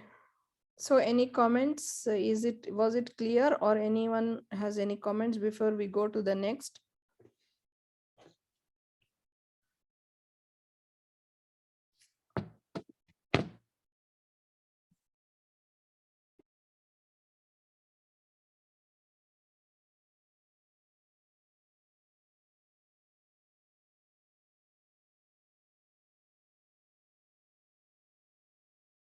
Next, we will go for the pediatric case. Okay, we'll see one from the pediatric examination.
Good morning, Sophie. And this is Alex. And I think it's his abdomen that we needed to examine this morning, isn't it? So if you're all quite comfortable, then I think we can start. Okay, the first thing I'm going to do is just simply observe Alex and just see him sitting on the bed there. And I can see that he looks nice and comfortable, he's alert and he's quite lively. And I can also see that his gut colour is nice and pink and he doesn't look pale or jaundiced, for example. He's not got any accessory equipment such as drips or medications or anything of that nature. Moving in to look at his hands, if I look at them fairly closely, I can see they're a good colour, they're also nice and pink, they feel nice and warm, and I'm going to do a capillary refill time that shows it was, and that was less than 2 seconds. Okay, so his perfusion is fine. We're then going to assess his hydration, and just looking in his mouth, can I have a little look in there? Stick your tongue out for me. And that looks lovely and moist. His eyes look nice and moist and they're not sunken. And if I do a skin turgor, I can see that that pings back absolutely nicely. So he's very well hydrated. So that concludes my first set of observations. And now I want to look at his tummy. And for that, I need to just lie you down a little bit. Is that okay? If you just lie back, well done. Here we go. Wee. All right then. So can I lift this up a bit? So we just lift it up like that. So we're lifting it up just so that we can see his rib margins there. Is that all right? Yeah. So thank you. So starting my next lot of observations, I can see that his tummy looks nice and flat. It isn't distended. There aren't any scars and it's moving nicely. Thank you. It's moving nicely with respiration, which tells me that his tummy's not hurting at all. I'm next going to do superficial palpation. So just gently feeling around the tummy, going all the way around, making sure I feel in all 9 areas of the abdomen. And what I'm mainly doing here is checking to see if it hurts anywhere. So I'm not really looking at his abdomen, I'm more looking at his face to see if it's tender anywhere. And it certainly doesn't seem to be tender, and I can't feel any hard areas or any guarding. So that's fine. After superficial palpation, we go on to deep palpation, and I'm starting the right iliac fossa, and we palpate gently with each of his respirations, moving up towards his liver, and ending with your index finger parallel to his rib margin. And I can just feel the tip of his liver there, which is perfectly normal in a child of his age. Moving back to the right iliac fossa, we then move round in the same way, palpating deeply for his spleen, breathing, feeling in between each of his breaths, and again ending up with the index finger parallel to his rib margin. I can't feel a spleen. Sometimes a little spleen at the back you can feel by just pulling forward in that way, but there's still no spleen there, and that is absolutely normal. If the liver or spleen were palpable, I would follow this up with percussion, which would help to estimate the size of the enlargement. I'm now going to auscultate his abdomen.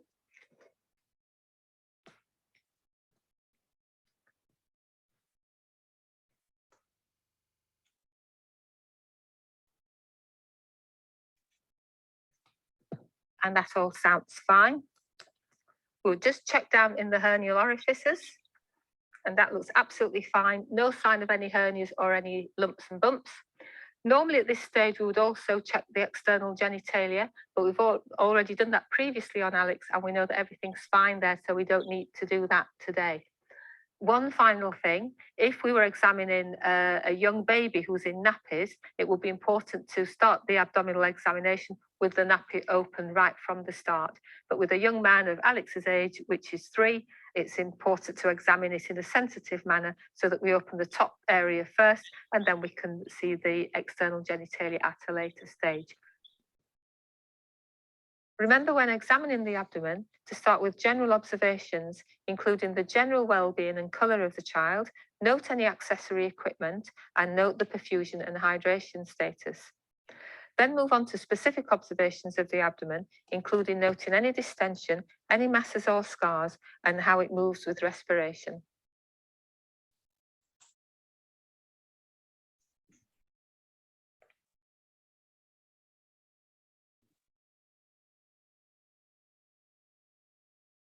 Okay. So this was the Jackson, I'd like to examine your examination. heart now, please. Can you undress?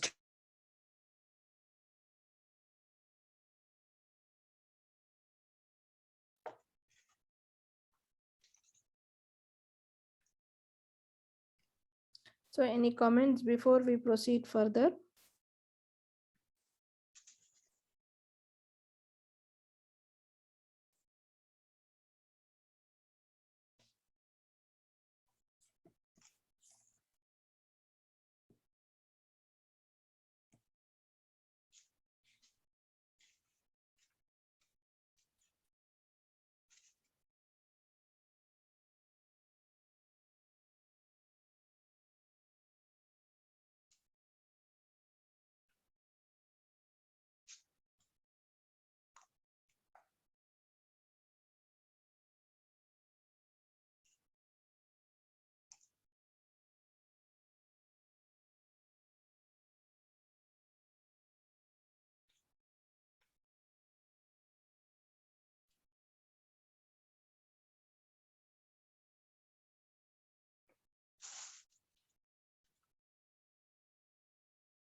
I think it is for biliary atresia.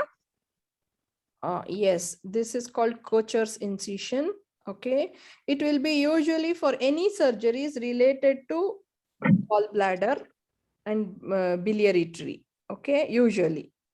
And also for the liver, but it depends. Liver, they may need extensive, still extensive opening. Okay, like for liver transplantation or anything, but for small things they can use. Mainly here, this is for the gallbladder surgeries and any surgeries related to biliary tree. Okay, this is called Kocher's incision. This is Dr. Noor, this Kocher's incision is not also for the this liver abnormalities or what? Yes, but as I told you, if see for liver transplantation and all, you cannot do with such a small scar. It needs. No, they will do that is that maybe one. For small things, for small biopsies, they may, for biopsy of the liver, they may not put such a big. They're in the No, they same are putting area, it can be small. small. Biopsy is small incision. For the liver transplant, there will be like both sides. There is a big incision. What is the name of that? I forgot the name. Mercedes-Benz scar and, Dr. Benz, yeah, and rooftop incision. Two rooftop incision, yes, rooftop incision. I don't know. 1 minute. That's a big incision actually. The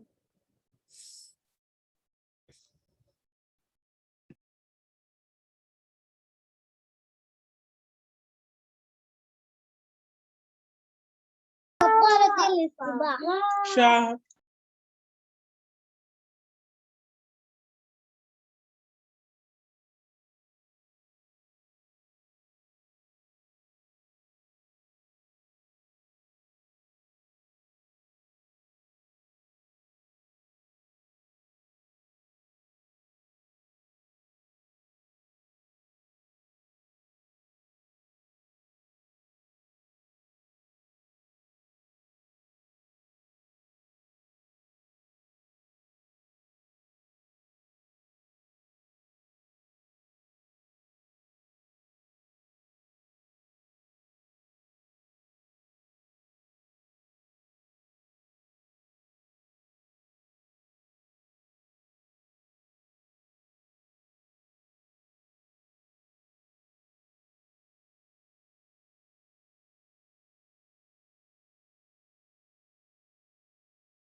So we should know. So this was the first scar what I showed. This one. Okay.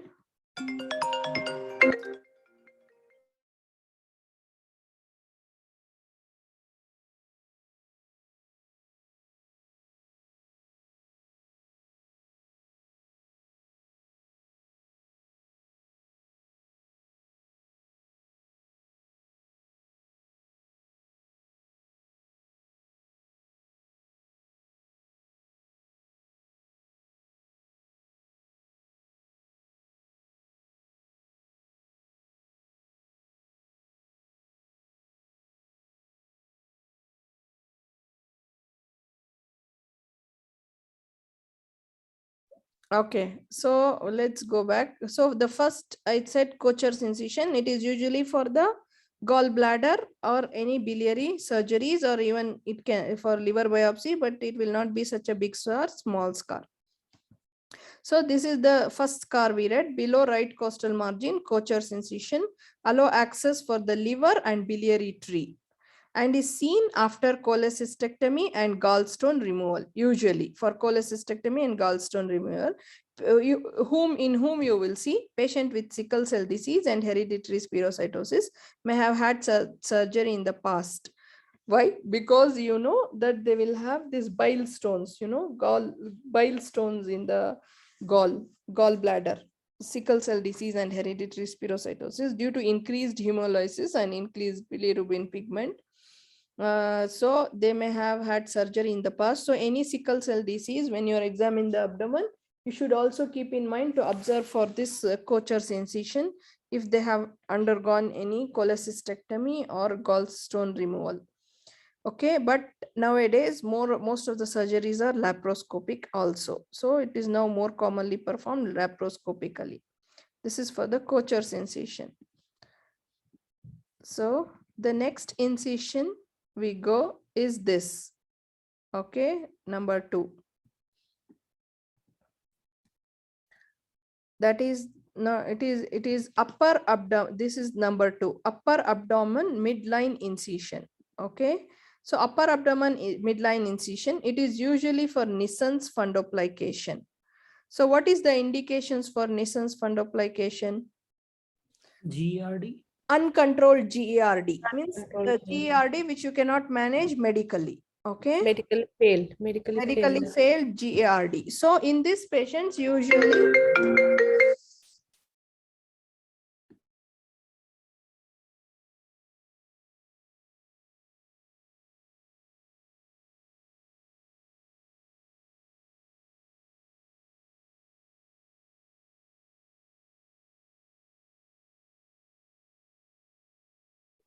sorry for the disturbance.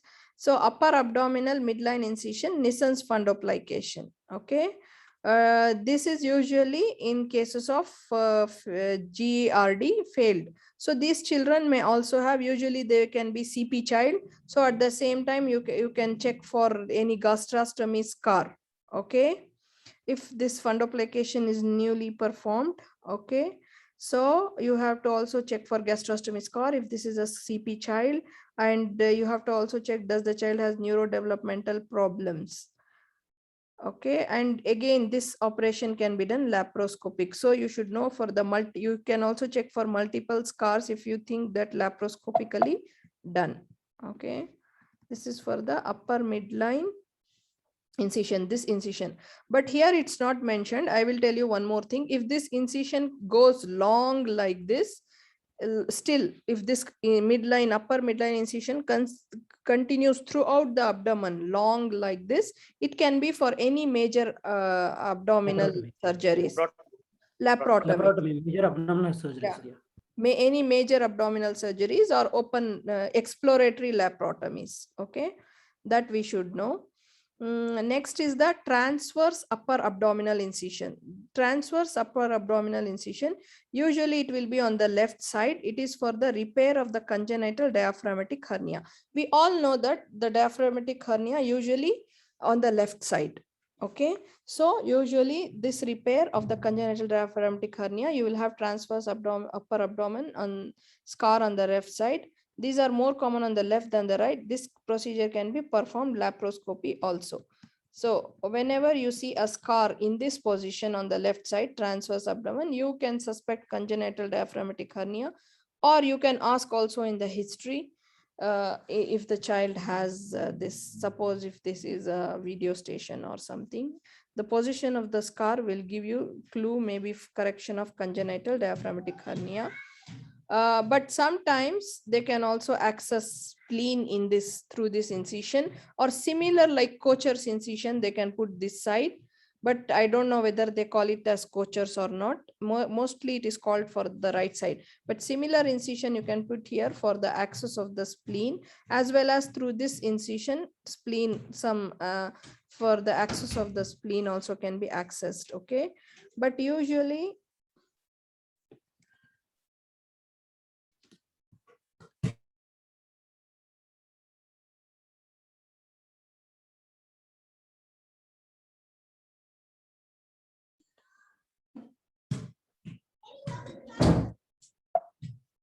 so this is for the transverse upper abdomen. Next, we will go for small right upper transverse, that is rectus cutting. Again, here, if you think about the anatomy, that will be the position of the pylorus. Okay, I will draw and show you. So here what happens is the site of Ramstead pyloromyotomy, more common in boys, can be performed again laparoscopically. So if you draw here a stomach which starts like this and like this, this will be the area of pylorus usually. So here you will have a small incision usually for the pyloric stenosis. If you draw the stomach like this, this will be the area for pylorus. Okay, so usually this one on the right side. Then this umbilical scars usually for the omphalocele, gastrochisis, or any other or umbilical hernias like this. So subumbilical and umbilical scar suggests gastrochisis or examphallos Again, think of associated conditions. If you see exam fellows, you'll think of associated conditions like anyone? Umbilical hernial repair or omphalocele What gastrocnemius. about this Beckwith-Wiedemanns? Yeah, Beckwith-Wiedemanns syndrome. Yeah, you can also have other features also. So what he said, again, think of associated conditions. Absence of normal belly button is the important clue. Suppose if some operation is done through the umbilical area, normal belly button is lost. You will see some scar, or the shape is not normal, distorted. So this will give you a clue that some scar or operation is being done. Okay, could be an umbilical hernia repair, or could be an repair of the gastrochisis or exam fellows. Okay, this is for this. And right iliac fossa scar, we know usually it is for the appendicectomy.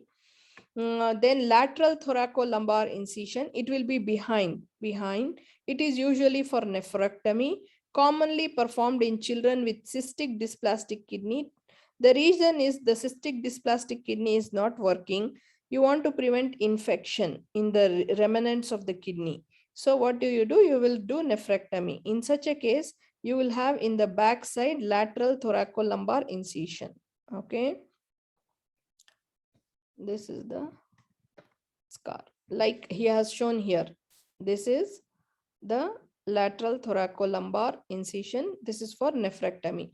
Usually you will check the back in the loin area, and it can extend little front also. From the back, it can extend little front. So this is important. And this scar, which we call it as J-shaped or hockey stick, is for the renal transplantation scar. Okay. This scar 8-1 is for the hernial repairs, inguinal hernial repair, and also can be for the vascular access in cases of like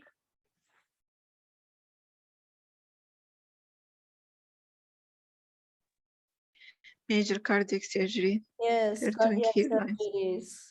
surgeries. Okay, so that's it. These are the basic scars you should know.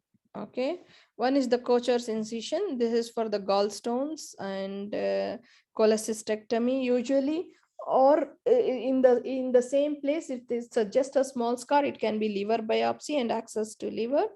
And this is for Nissan's fundoplication. But if it extends normal, it extends large like this, exploratory laparotomy. And this is mainly for the congenital diaphragmatic hernia, this scar.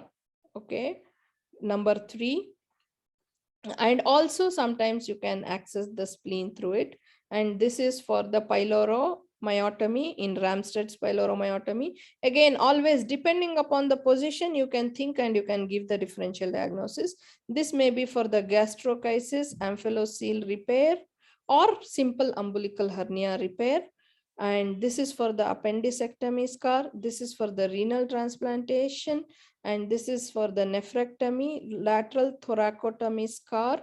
Okay, this is for the hernial repair and vascular access. And this dot, like this dot scars, you see for the laparoscopy. Okay, again, laparoscopic scars, usually one will be in the umbilical region and other multiple scar you may get. Suppose if it is for cholecystectomy, you will see in near small scar near the right hypochondriac region. Suppose if it is for the appendicectomy, you may see a small scar in the suprapubic region. But the common will be in the umbilicus, as I know. But anyone wants to comment on laparoscopic scars can comment. Okay. So some scars other than what we discussed. Okay. As I told you here, the same Kocher's incision on right side can also be used on left side to access the spleen and other things. Okay. And this is one more extra incision which was not there. This is the paramedian incision. Okay. Paramedian incision, usually why we use access to lateral structures like kidney and spleen. Again, paramedian can be used for kidney and spleen. This was not there. This, sorry, I mean this one, B is this one, this paramedian. Okay, it is for the kidneys mainly. What we read, I will not go here. What we did not read, we can go. This, what he said, cocher subcostal on the left side for spleen, he has told here. And yeah, this scar here I want to show. This is the rooftop scar. Okay, a rooftop. What do we do in this? From this scar, you do Kasai procedure, extensive hepatic resection, total gastrectomy or esophageal. It means you want to do extensive operation like the liver transplant. Liver transplant can also be done from rooftop as well as Mercedes-Benz. Okay, I think there is one picture I before saw in the Google, rooftop with liver transplant, but you can go back and confirm.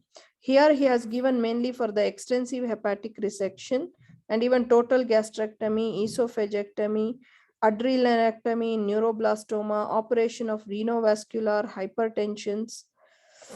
So this is the rooftop scar they can use. Next is the Mercedes-Benz scar, which is the most commonest for the liver transplantation.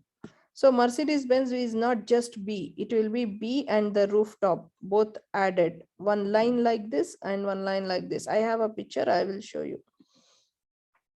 Okay, next is the transverse upper abdominal incision. We read already, we will not go to it. Ramstead we read, McBurney's point we know. Yeah, this is very important, transverse laparotomy scar. So as we said, usually the exploratory laparotomy scar will be vertical like this, extensive, right? In this picture, here, in this picture. But sometimes you may get transverse laparotomy scar.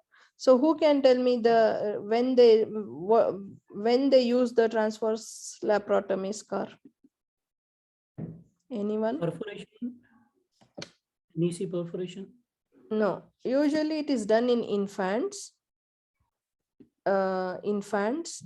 Okay, for my neonates, for the like NEC or what do we say, intestinal obstructions in neonates, you know, malrotation, valvulus, usually for that. Okay, see here he has given the reason. Wait, here, I think here, yeah. Note, transverse laparotomy scar often used for neonates and infants intraoperatively, as infants' abdomen have longer transverse than vertical growth. If you see the infant's abdomen, I don't know if I can draw here, just wait.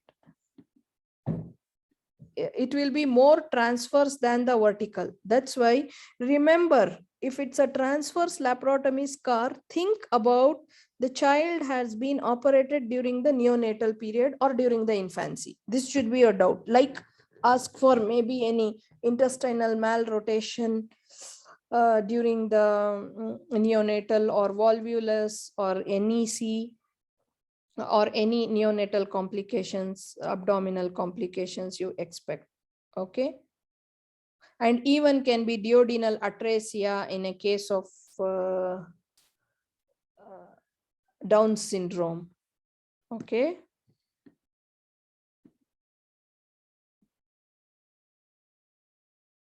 I don't know, Dr. Amina, what you are telling?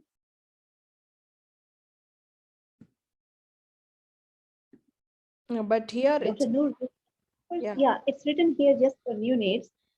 But the transfers are mostly for planned surgery. The midline, we don't see it anymore nowadays, except in emergency cases where we need exploratory laparotomy. It means extensive exploration is needed. At that time only they are doing vertical midline. Yes, yes. Otherwise the transfers, yes, yes. Okay. Okay, but in children, usually if it's a very good healed scar and it is transverse, extensive transverse laparotomy, always consider these differentials in your mind. Okay, any neonatal or intraoperative surgeries. Okay. Next, this, as we said, this lateral thoracolumbar scar, again nephrectomy. Dysplastic cystic disease due to prevent infection, which we read already. And then this is hockey stick also we read. Okay, umbilical scars also we read, same it is here. inguinal hernia repair. Yeah, this one. Beware of liver biopsy scar as well. Look carefully as it is small and often missed. So if you're suspecting liver biopsy, just see it. Okay.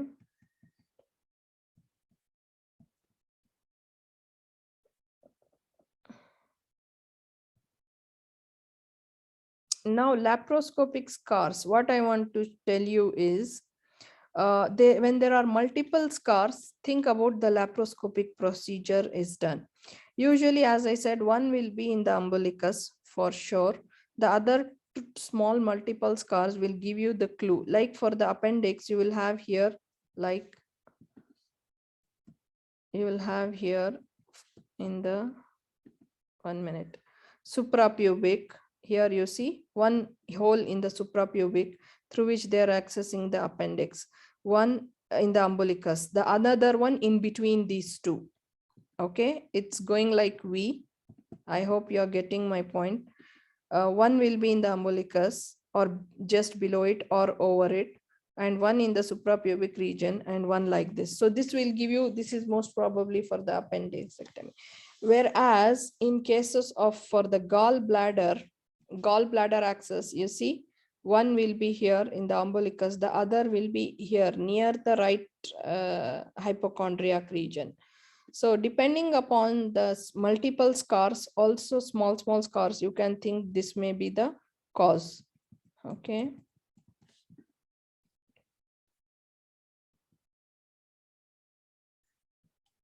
This is for the cholecystectomy. Open surgery, you will use Kocher's incision. For laparoscopy, they have showed one in the umbilicus and 3 here. But I don't know. Usually 3, as I know in laparoscopy, 3 dots, but here they have shown 4. Whatever, depending upon the position of the scars, think what will be the cause of this. Okay. Sometimes there is laparoscopy 3, sometimes 4. They're right here. Okay. I didn't know. I thought only 3. Thank you. 4 also. Some surgeries they do. Yeah, that's why I do group meetings, because if I don't know anything, someone will add for me. It helped me a lot. So like this. So as I told you before, for the umbilicus, you see here, we got the scars below here, one in the umbilicus and other here 2. It is below. But for the cholecystectomy, we got multiple scars above here, 1, 2, 3, 4. So this will give you an idea that what was the operation done laparoscopically. So always see the laparoscopic cholecystectomy, they do for scars. For the laparoscopically, if they do the cholecystectomy laparoscopically, there is 4 sometimes. Most of the time 4 for that. Maybe for appendicectomy, maybe appendicectomy you can do 3 also. Yeah. That's what I'm telling. So just see the anatomy of the scar, where it is, and tell what might be the cause for the scar. This is what I want to tell you for the laparoscopic. Now this is the Mercedes-Benz scar, okay, for the liver transplantation. This is how they put the Mercedes-Benz car. Okay, I want to ask, is rooftop also used for liver transplantation? Anyone can give me the Yes, the rooftop also used for the liver transplant. Mercedes-Benz and rooftop both used for the liver transplant. Because if there is rooftop, you can tell that also, because here you see it's extensive, it's almost round here in this area, and also he has given here a extensive hepatic resection. When we can do extensive hepatic resection, I think we can do also transplantation through this. Okay. Okay, this is about the scars. Anyone has any comments before we end the meeting?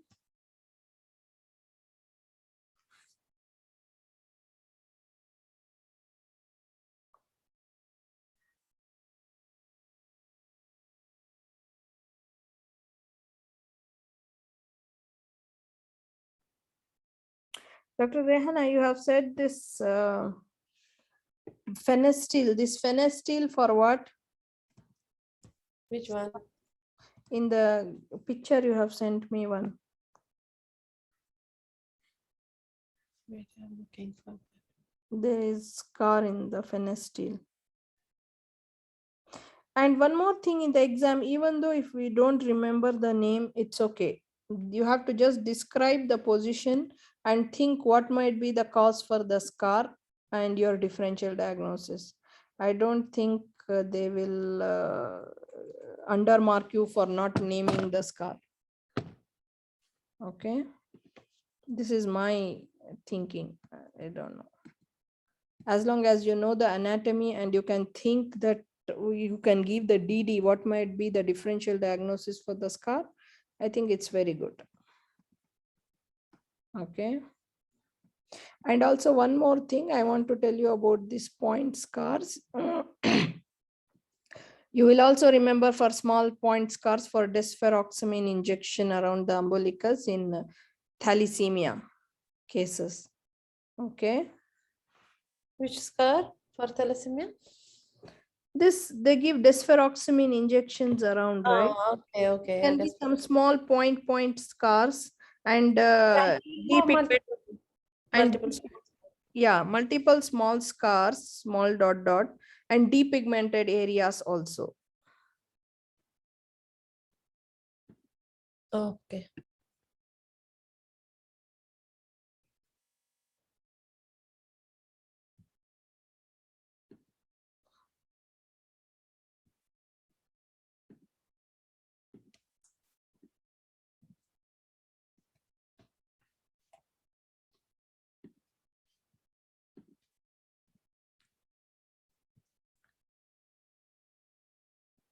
This the phenostyle, they do for two things: abdominal surgeries and also orthopedic surgeries. Orthopedic? Yeah, like if you have bone, like here hip, what we do for the kids, we do now for DDH. Orthopedic and abdominal surgeries they do for this phenostyle surgery.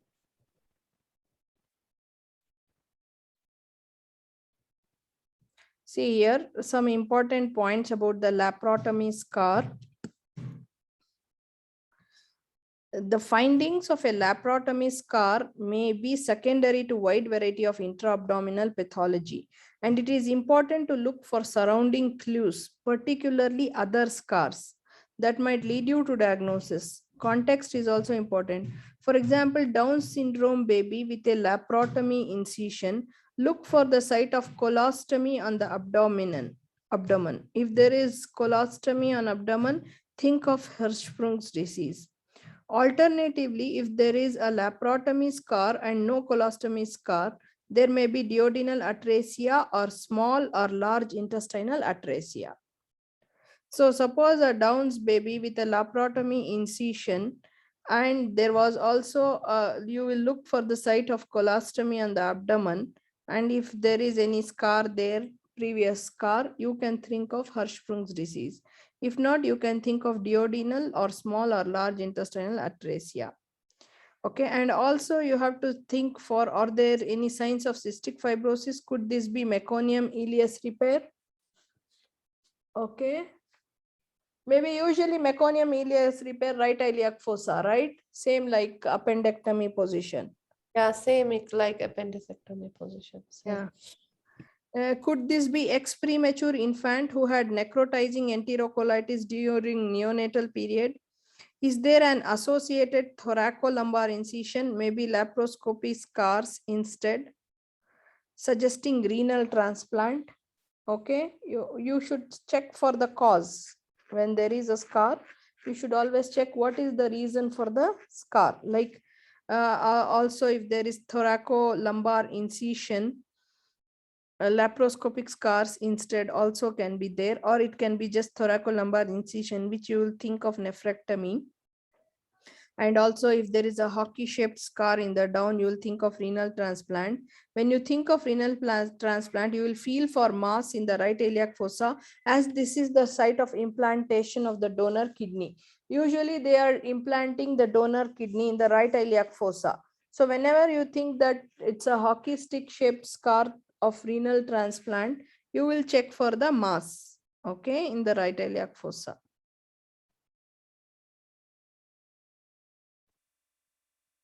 Other possibilities, Kasai procedure for biliary atresia in small children. All these are small children. See, malrotation, intussusception, tumor removal. And it will be, as we read before, usually the laparotomy scar in neonatal period and in the infant's period will be a transverse laparotomy scar. Okay, maybe if they want to do Kasai procedure for biliary atresia, malrotation, intussusception, tumor removal. Okay, or even in NEC, or even he has given laparotomy scar, means it's for the Down syndrome baby, even in the duodenal and small and large intestinal atresia.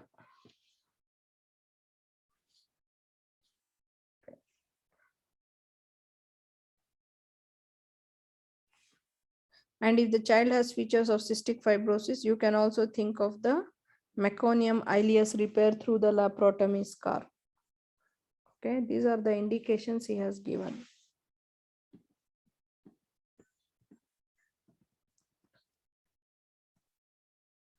Regarding the laparoscopic scars, they are becoming more frequently seen as laparoscopic GI and renal surgery is now common. Scar sites are usually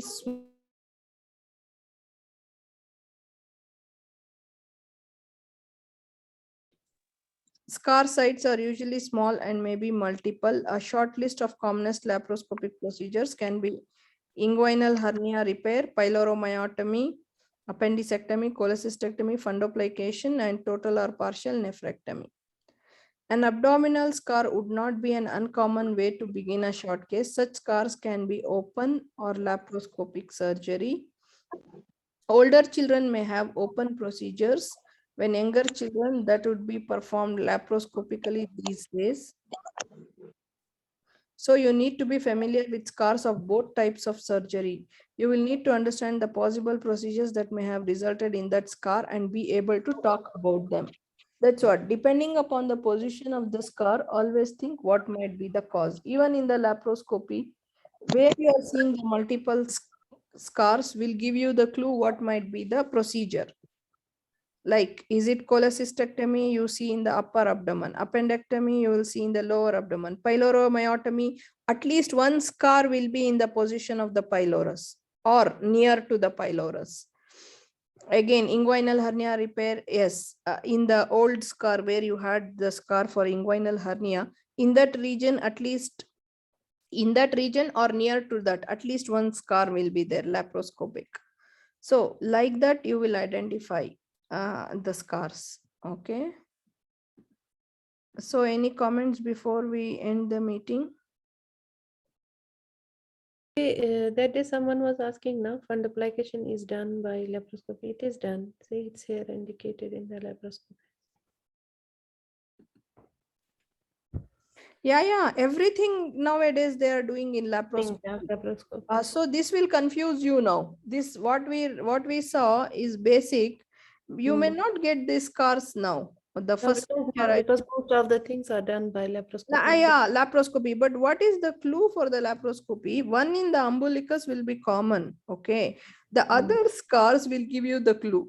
As we saw there will be small scars. They will not be like multiple small scars, but their position will give you the clue. Like liver, in the liver there will be 3, and the other side there will be umbilicus will be always one with the laparoscopy. Yeah, umbilical will be one will be in the umbilicus. The other, like in the upper abdomen, think of cholecystectomy. In the lower abdomen, think of appendectomy. Suppose inguinal hernia repair. Now this is the normal incision for inguinal hernia. Somewhere near here you may have some. Right. Inguinal area you will have the incision. For nephrectomy along with the umbilicus, somewhere here in the region of that kidney, renal, you may have 2-3 scars like that.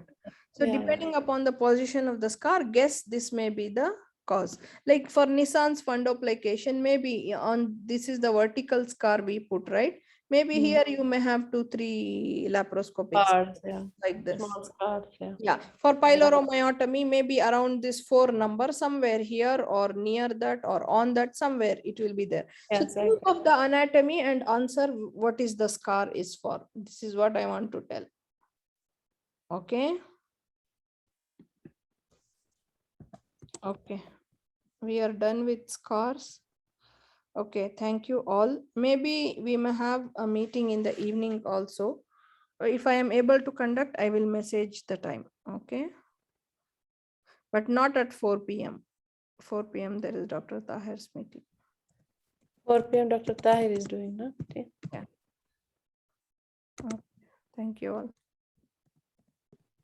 Thank you, doctor.